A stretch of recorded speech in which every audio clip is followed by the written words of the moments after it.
Assalamualaikum warahmatullahi wabarakatuh. Bismillahirrahmanirrahim. Alhamdulillahilladzi rafa'a ulil ilmi darajat. Wassalatu wassalamu ala sayyidina Muhammadin sahibil mu'jizat wa ala alihi wa sahbihi sadatis sadat, amma ba'd. Kepada semua teman-teman pemirsa dimanapun Anda berada, selamat berjumpa kembali di kelas Nahwu, yakni kelas Jurumiyah. Alhamdulillah, pada pertemuan kali ini kita sudah memasuki ke bagian yang kedua dari pembahasan-pembahasan yang ada di kitab Jurumiyah. Kitab Jurumiyah itu kan pembahasan-pembahasannya dibagi menjadi beberapa bagian. Yang pertama tentang kalam dan piranti-pirantinya, dan alhamdulillah kita sudah menyelesaikannya. Apabila di antara teman-teman ada yang ingin bertanya, silahkan ditanyakan melalui kolom komentar. Kemudian yang kedua kita akan membahas tentang i'rab. Masalah i'rab. Apakah itu i'rab? Coba kita lihat pada greenboard yang berada di sebelah kiri saya ini. Di situ sudah tertulis 3 lafadz dzikiran yang tentunya kita semua sudah tidak asing dengan lafadz-lafadznya. Yang pertama ada lafadz takbir, yaitu lafadz Allahu Akbar. Yang kedua ada lafadz tasbih, yaitu subhanallahi wa bihamdihi. Dan yang ketiga ada lafadz istighfar, yaitu lafadz astaghfirullahal azim. Ketiga-tiganya, baik itu takbir, tasbih atau istighfarnya, itu masing-masing ada lafdzul jalalah, yaitu lafadz Allah. Nah, secara sadar atau tidak sadar, ketika kita berzikir dengan menggunakan 3 lafadz ini, kita sudah mengucapkan lafadz Allah dengan yang berbeda-beda. Seperti apa perbedaannya? Coba kita lihat dari lafadz yang pertama, lafadz Allahu Akbar. Di situ pada lafadz Allah, huruf H dari lafadz Allah diharokati dhammah. Kemudian yang tasbih subhanallahi wa bihamdihi, huruf H dari lafadz Allah diharokati kasroh. Dan yang ketiga, lafadz astaghfirullahal azim, itu huruf H dari lafadz Allah diharokati fathah. Jadi sama-sama lafadz Allah, di situ huruf H-nya ada yang diharokati dhammah, ada yang diharokati kasroh, dan ada yang diharokati fathah. Kenapa bisa berbeda-beda? Nah, itulah yang akan kita bahas nanti dalam bab i'rab ini. Seperti apa keterangannya? Ini dia.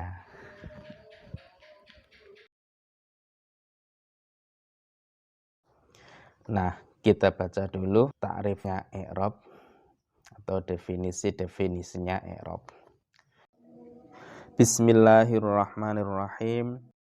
Qala musannifu rahimahullahu ta'ala wa nafa'ana bihi wa bi'ulumihi wa bi asrarihi fid dharaini amin ya mujibas sa'ilin.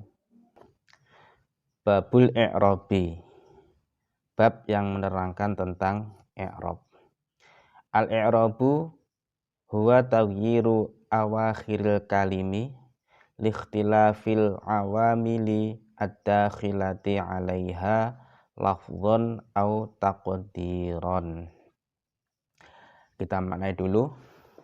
Al-i'rabu, adapun i'rab, huwa taghyiru awakhiril kalimi, yaitu perubahan akhir beberapa kalimat, likhtilafil awamili, karena beda-bedanya amil, ad-dakhilati, yang masuk, 'alaiha, pada kalimat tersebut. Lafdzon, baik secara lafadz, au takdiron atau kira-kiraan.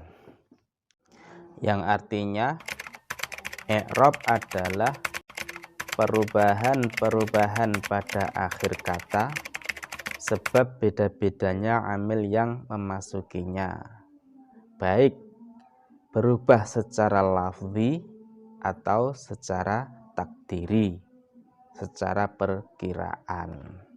Seperti lafadz ja'a Muhammadun, ra'aitu Muhammadan, marartu bi Muhammadin. Coba kita fokus pada lafadz Muhammad ketiga-tiganya. Kalau kita lihat dari definisinya, i'rab adalah perubahan akhir kata. Berarti dalam lafadz Muhammad kita lihat huruf yang paling akhir dari lafadz Muhammad yaitu huruf dal. Di situ yang pertama lafadz ja'a Muhammadun itu huruf dal diharokati dhammah. Dan yang kedua ra'aitu Muhammadan huruf dal diharokati fathah. Dan yang terakhir marartu bi Muhammadin huruf dal dari lafadz Muhammad diharokati kasroh. Nah, perubahan-perubahan itulah yang dinamakan i'rab.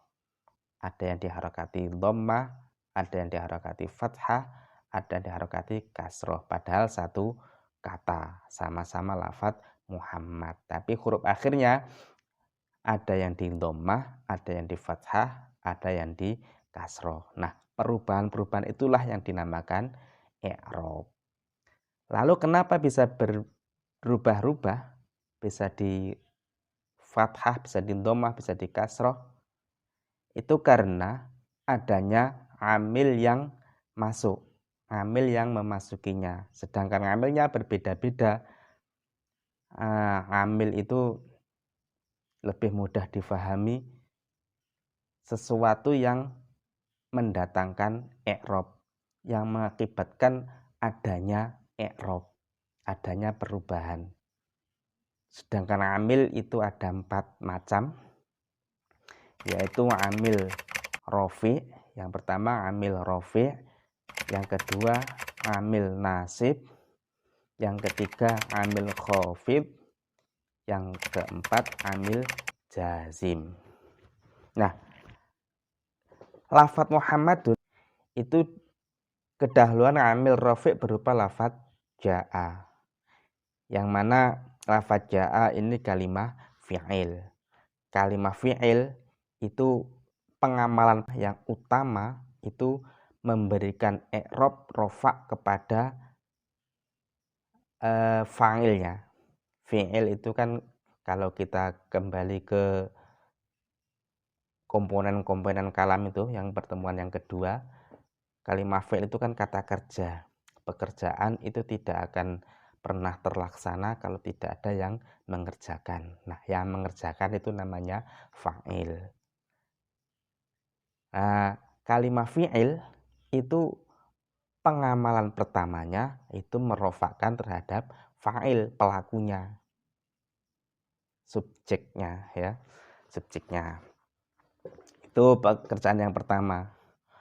Maka di situ lafadz Muhammadun karena itu menjadi pelaku atau fa'ilnya lafadz ja'a, maka lafadz Muhammadun i'rabnya harus rofa. Itu yang Muhammadun. Adapun alamat rofaknya yang berupa dhammah itu nanti kita pelajari dalam bab alamat i'rab. Yang kedua, lafadz ra'aitu Muhammadan. Lafadz Muhammadan di sini kedahuluan lafadz ra'aitu, yang mana lafadz ra'aitu itu sebetulnya terdiri dari 2 kalimat ya. Ra'aitu itu ra'a dan dhamir ta, dhamir tu itu. itu terdiri dari fi'il dan fa'il. Yang mana fi'il di situ selain amal bisa merofakkan fa'il, juga bisa melebar menasabkan terhadap maf'ul. Selain merofakkan subjeknya, juga bisa menasabkan terhadap objeknya. Maf'ul itu kalau kita kiaskan ke bahasa Indonesia sebagai objek. Nah, gini ya, kalimat-kalimat dalam bahasa Arab, kalam dalam bahasa Arab yang menjadi struktur utama kalam itu i'rabnya harus rofa. Kalau nanti dalam marfu'atil asma, isim-isim yang wajib di-i'rabi rofa, itu ada keterangan kalimat-kalimat yang wajib dibaca rofa, diantaranya fa'il, naibul fa'il, mubtada, khobar. Itu yang paling pokok. Nanti kalau ada isimnya kana dan saudara-saudaranya itu kan asalnya juga mubtada. Kemudian ada lagi khobarnya inna dan saudara-saudaranya itu kan juga asalnya khobarnya mubtada. Berarti yang intinya itu 4 itu. Mungkin fa'il, naibul fa'il, mubtada dan khobar. Nah, selain itu semua i'rabnya nasab, termasuk lafadz Muhammadan ini. Ya, kecuali kalau yang kedahuluan huruf jar atau mudhof ilaih atau tabi' lil mahfud, dan itu nanti dibahas di belakang. Yang mahfud itu ya, yang i'rabnya jar. Ya, sekedar mengingatkan, i'rab khafad itu tadi kan ada ngamil khafid itu ya. I'rab khafad itu memiliki 2 nama. Ada yang mengatakan itu namanya khafad, ada yang mengatakan jar. Nanti kalau ketika saya bicara tentang i'rab khafad, kadang menggunakan kata jar, jangan sampai bingung ya. Kadang juga khafad, kadang juga jar. Saya ulangi, lafadz ra'aitu Muhammadan. Lafadz Muhammadan itu i'rabnya nasab karena menjadi maf'ul bih atau kalau kita kiaskan ke bahasa Indonesia namanya objek. Nah, objek i'rabnya nasab karena kedahuluan amil nasib yang berupa lafadz ro'a, itu ya, ro'a. Kemudian yang terakhir lafadz marartu bi Muhammadin. Marartu bi Muhammadin. Yang ketiga, lafadz marartu bi Muhammadin. Lafadz Muhammadin di sini i'rabnya jar karena kedahuluan ngambil jar berupa huruf jar, yaitu huruf ba. Jadi lafadz Muhammadin di sini, lafadz marartu bi Muhammadin, di sini tidak boleh Muhammadin diharokati fathah, dalnya diharokati fathah tidak boleh, diharokati dhammah pun juga tidak boleh.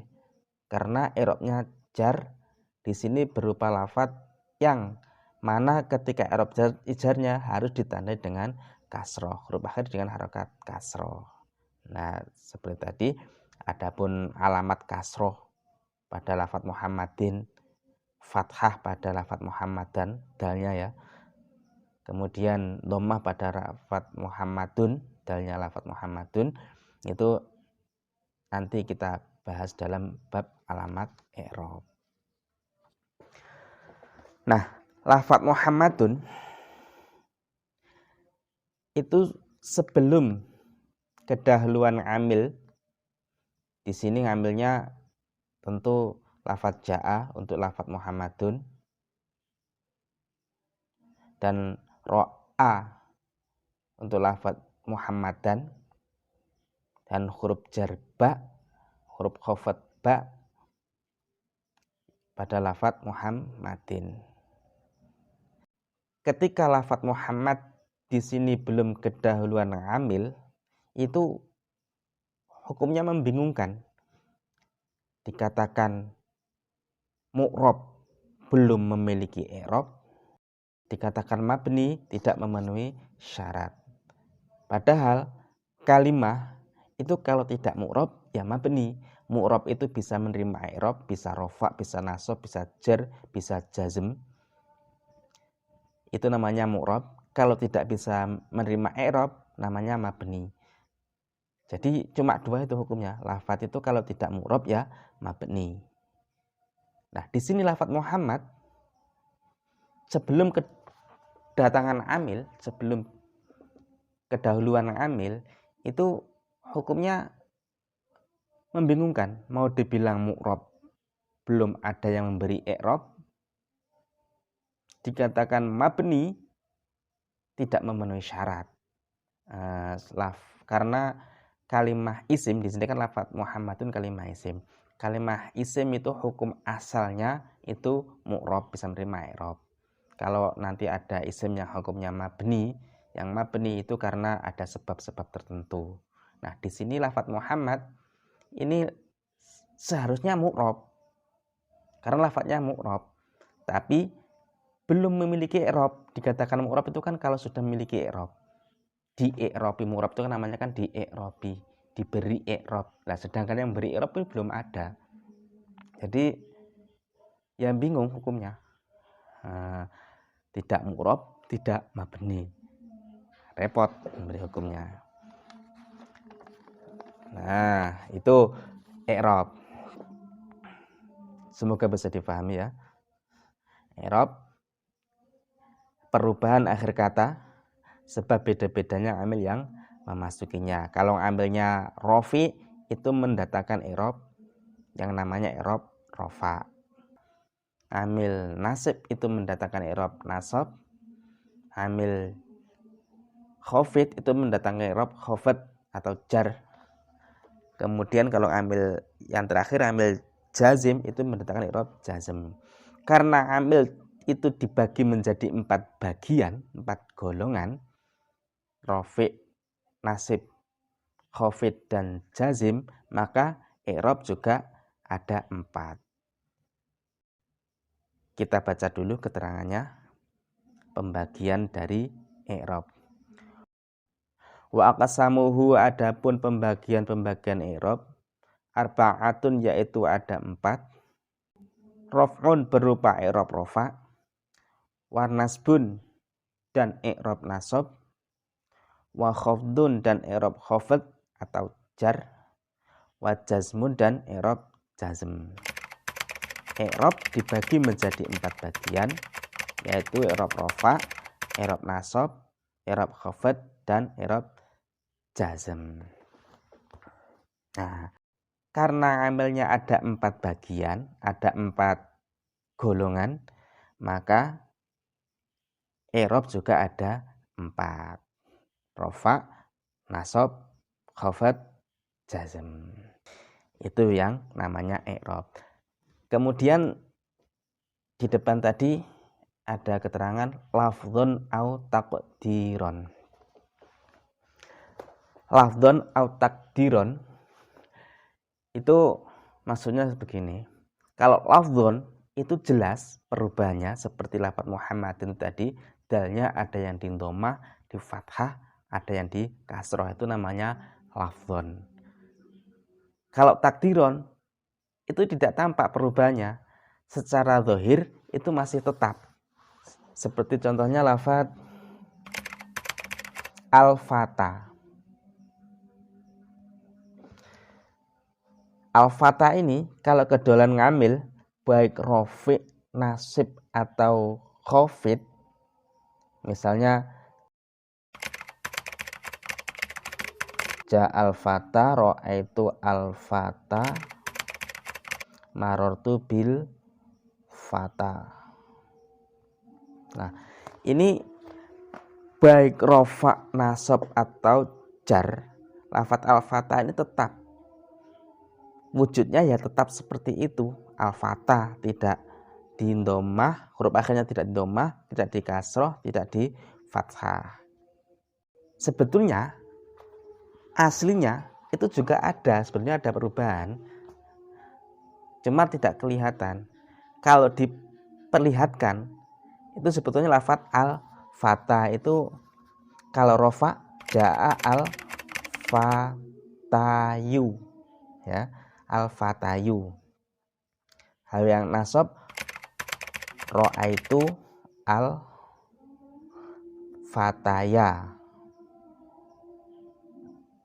fataya. Kalau jar marortu bil fatayi. Aslinya seperti ini.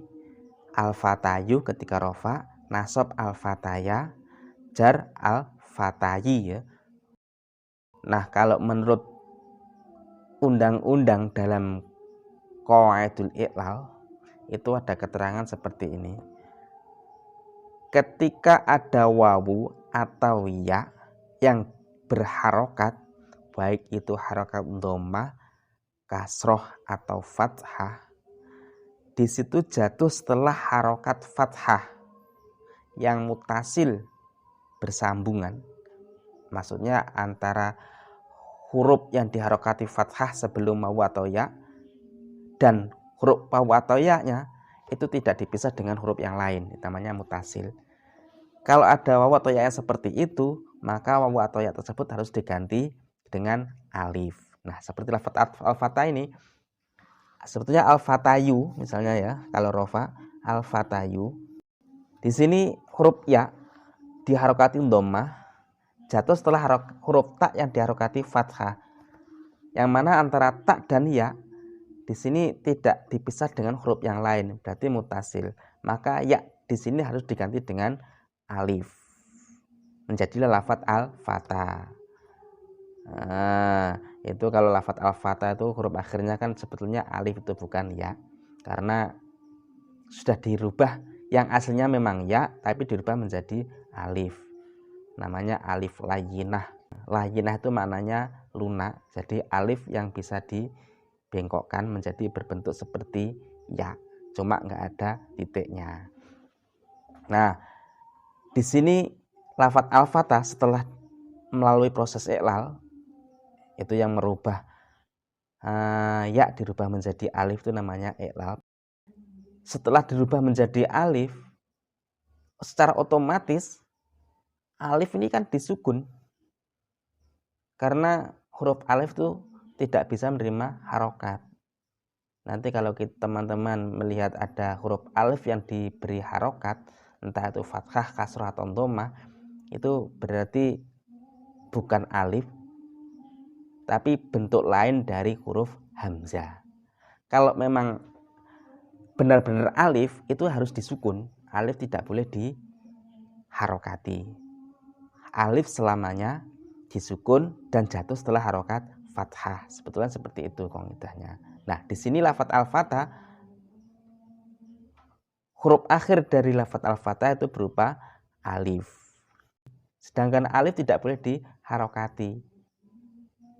Padahal lafadz al-fatah itu alamat i'rabnya harus berupa harokat, karena itu isim mufrad. Akhirnya kan si malakama mau diberi harokat dhammah misalnya ketika rofa al-fatah, tapi tidak bisa diberi harokat dhammah karena huruf akhirnya berupa alif. Alif tidak bisa di dhammah. Ketika nasab mau diberi tanda harokat fathah pun juga tidak bisa, karena huruf akhirnya juga alif. Alif tidak bisa diharokati fathah. Begitu juga ketika i'rabnya jar atau khafad, mau ditandai dengan kasrah pun juga tidak bisa, karena huruf akhirnya berupa alif. Jelasnya, setiap lafadz yang huruf akhirnya berupa alif, itu semua i'rab dikira-kirakan. Ya, karena tidak bisa menerima harokat itu tadi. Ya, tidak bisa menerima harokat. Yang mana kalimat tersebut yang seharusnya ditandai dengan harokat. Gitu ya. Kan alamat i'rab itu ada yang berupa harokat, ada yang berupa huruf. Sedangkan lafadz al-fatah ini sama dengan lafadz Muhammad itu tadi. Itu alamatnya harus berupa harokat. Kalau Muhammad jelas alamatnya berupa harokat. Ketika rofa bisa di dhammah, nasab di fathah, jar bisa di kasroh. Kalau al-fatah seharusnya juga seperti itu, di dhamma, di fathah, dan di kasroh. Tapi karena huruf akhirnya berupa alif, yang mana alif tidak bisa menerima harokat, maka harokatnya dikira-kirakan saja. Yang seharusnya di sini gitu aja. Yang pada alif ini ada harokatnya dhamma ketika rofa, nasab ada fathahnya, jar ada kasrohnya, tapi tidak tampak. Gitu. Itu ya, itu yang takdiron seperti itu. Ada lagi yang takdiron tidak secara keseluruhan. Kalau al-fatah ini keseluruhan, rofa, nasab, jar semua dikira-kirakan karena huruf akhirnya berupa huruf alif, sehingga tidak bisa menerima harokat. Ada lagi yang ditakdirkan tidak keseluruhan, seperti lafaz al-qadhi. Ini juga i'rab yang dikira-kirakan, cuma tidak keseluruhan, cuma i'rab rofa dan i'rab jar. Coba kita beri amil. Lafaz al-qadhi, ja'a al-qadhi, ra'aitu al-qadhiya, marartu bil qadhi. Nah, ini lafaz al-qadhi, yang ja'a al-qadhi dan marartu bil qadhi. Kita fokus kepada itu dulu. Karena lafaz al-qadhi ini ketika nasab diperjelas. Perubahannya itu jelas, tampak. Nah, kenapa dibedakan? Sama-sama lafaz al-qadhi, keterangannya seperti ini. Kita kembali ke kitab Qawaidul Ilal tadi yang menjelaskan lafaz al-fatah itu tadi. Kenapa lafaz al-fatah i'rabnya dikira-kirakan? Setiap ada huruf wawu atau ya yang berada di akhir kalimat, akhir kata, dan di situ diharokatin dhammah atau kasroh, maka huruf wawu atau ya tersebut harus disukun. Nah, itu ya. Undang-undangnya seperti itu. Ketika ada wawu atau ya berada di akhir kalimat, akhir kata, dan di situ diharokatin dhammah atau kasroh, maka wawu atau ya tersebut harus disukun. Karena wawu atau ya yang di akhir kalimat ketika di'irabi dhammah atau kasroh itu dianggap berat untuk diucapkan. Jadi karena berat diucapkan, maka i'rab harus dikira-kirakan, tidak diperlihatkan. Ya, tidak bisa lah, intinya tidak tampak. Kalau nasab, nah kalau nasab itu alamatnya kan fathah di situ. Sama sebetulnya al-fatah, Muhammad, qadhi itu sebetulnya sama, alamatnya sama. Ketika rafa dhamma, nasab fathah, jar juga kasroh sama. Cuma ada masalah-masalah yang perlu diselesaikan lebih dulu. Kalau Muhammad itu bebas, aman, sudah selamat. Kalau al-fatah itu tadi karena huruf akhirnya berupa alif, maka tidak bisa menerima harokat. Nah, kalau yang lafaz al-qadhi ketika nasab masih bisa menerima harokat fathah, karena harokat fathah itu dianggap ringan, masih mudah diucapkan apabila berada di akhir kalimat yang mana kalimat tersebut huruf akhirnya berupa wawu dan ya, wawu atau ya. Kalau rofa dan jar itu alamatnya dhammah dan kasroh. Rofa dhammah, jar kasroh. Yang berada lafaz al-qadhi itu loh. Lafaz al-qadhi itu kalau i'rab rofa alamatnya dhammah, jar alamatnya kasroh. Nah, kedua-duanya baik dhammah ataupun kasroh di situ dianggap berat untuk diucapkan. Karena itu tadi dhammah dan kasroh itu harokat yang sikol, yang berat. Sedangkan wawu dan ya itu huruf yang ilat, huruf yang istilahnya kalau diibaratkan kepada makhluk hidup itu huruf yang ada penyakitnya, huruf yang sedang sakit, huruf sakit. Kalau sakit kan banyak gerak, namanya harokat itu kan pergerakan. Kalau gerak yang berat-berat itu kan ya kesulitan. Nah, lebih baik diam, sukun. Itulah i'rab rofa, nasab, dan jar. Ini i'rab yang berada di kalimah isim. Itu semoga bisa diterima. Kemudian i'rab yang terakhir, i'rab jazm. Nah, ini tidak disebut bersama-sama dengan yang tadi rofa, nasab, jar, karena i'rab jazm ini i'rab yang khusus berada di kalimah fi'il. Kalau lafadz Muhammad, Fata, dan Qadhi itu kan kalimah isim. Sedangkan kalimah isim itu tidak bisa menerima i'rab jazm. Makanya di sini tidak dibahas tentang i'rab jazm. Kalau kita mau membahas i'rab jazm, kita pindah haluan ke kalimah fi'il.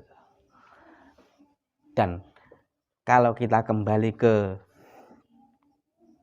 komponen-komponen kalam beberapa waktu yang lalu, fi'il itu kan dibagi menjadi 3 bagian. Ada fi'il madhi, ada fi'il mudhari, dan fi'il amar. Di antara ketiga fi'il itu yang bisa menerima i'rab adalah fi'il mudhari. Nah, i'rab jazm itu hanya berada di fi'il mudhari. Nah, contohnya seperti lafadz ribu. Lafadz ribu ini i'rabnya masih rofa, karena fi'il mudhari itu ketika lahir langsung memiliki i'rabnya rofa. Ini bedanya dengan kalimah isim. Kalimah isim lahir kalau sendiri itu belum memiliki i'rab. Serba salah, mau ditanda huruf akhirnya mau didhammah, tidak ada yang memberi harokat dhammah, tidak ada penyebabnya. Mau diharokatin dhammah, tidak ada penyebabnya. Huruf akhir mau di fathah, juga tidak ada penyebabnya fathah. Begitu juga ketika mau di harokat kasroh, juga belum ada penyebabnya. Beda dengan kalimah fi'il mudhari. Kalau fi'il mudhari sekali lahir walaupun sendiri itu sudah memiliki i'rab, karena fi'il mudhari itu sudah memiliki ngambil sendiri.